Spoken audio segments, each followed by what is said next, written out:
You know, if you're a viewer of Canadian television, you're well aware of two different series that talk about the border services at the Canadian and American port of entries. The first one was the Canadian version. The second was the American version. It shows the process that the border agents have to go through to, secure both borders, combat smuggling, drug use, guns, and stuff like that. But this case wasn't featured on a show, but it should have.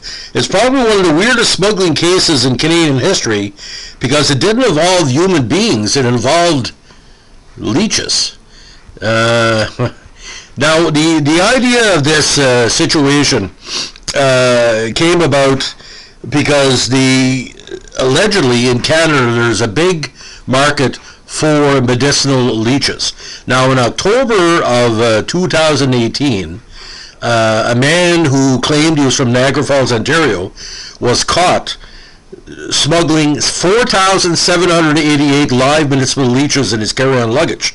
Now, Ippolat Budanov, what a name, sounds like a right defenseman from the 72 Summit Series, tried to again smuggle from Russia at Toronto's Pearson International Airport. Now, according to a CBC report at the time, Budanov carried the leeches in a large reusable grocery bag, said Gary Brunet, operation manager of ECCC Wildlife Enforcement Directorate based in Burlington, Ontario. Within that bag were 10 smaller dampened cloth bags. Now, the leeches allegedly were smelled out by a dog working with border agents. This is our first large-scale illegal leech import, he said, though the ministry sees a lot of illegally imported reptiles, turtles, tortoises, and snakes. Now, the value of the leeches has been estimated at about $50,000 to $100,000. The ministry eventually sent the leeches to the Royal Ontario Museum in Toronto, where Sebastian Kvist, curator of invertebrate zoology, identified them as Horado verbana, a threatened medical leech. Surprisingly, all the leeches survived.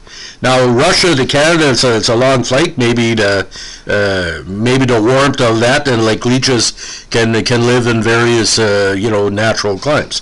Now, some 240 of the leeches were then sent to the American Museum of Natural History in New York, where DNA sequencing of their stomach contents revealed that were caught in the wild.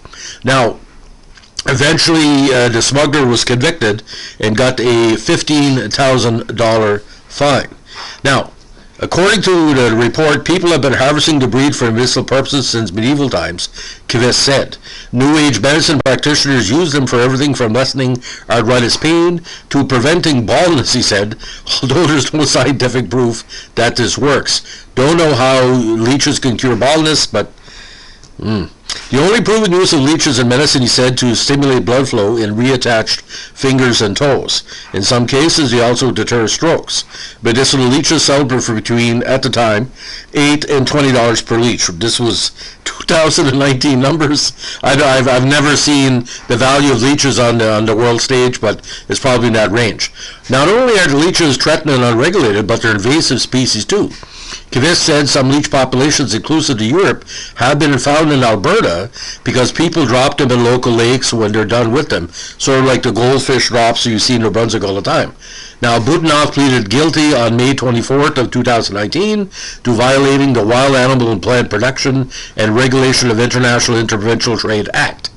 He was fined and also banned for a year from importing, exporting, and possessing any animals regulated through the Convention on International Trade in Endangered Species of Wild Fauna and Flora. Brunet said illegal wildlife trade is worth about $20 billion a year. He noted that Canada does not tolerate the exploitation of threatened species for profit.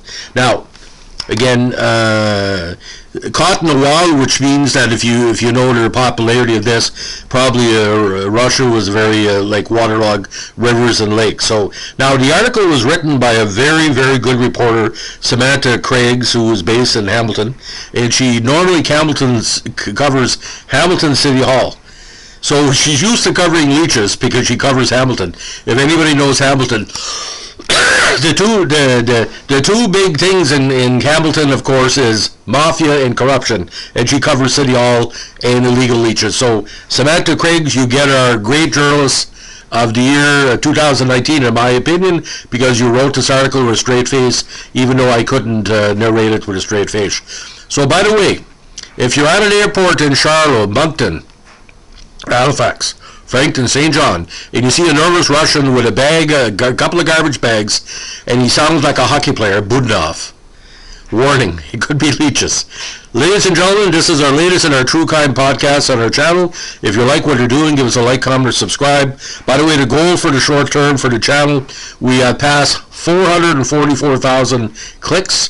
Again, no monetization, no really promotion other than you, the faithful listener. Please help us get to 500,000 by 2022, because I think the initial goal I had of 100,000 hits has totally been exceeded. We've had 250,000 hits in 2021. COVID has really, helped some of our listeners get through the boredom. And if you can put up with my voice and the shitty mic I have, because I have no mic on my computer, it's through Vimeo, through Filmora.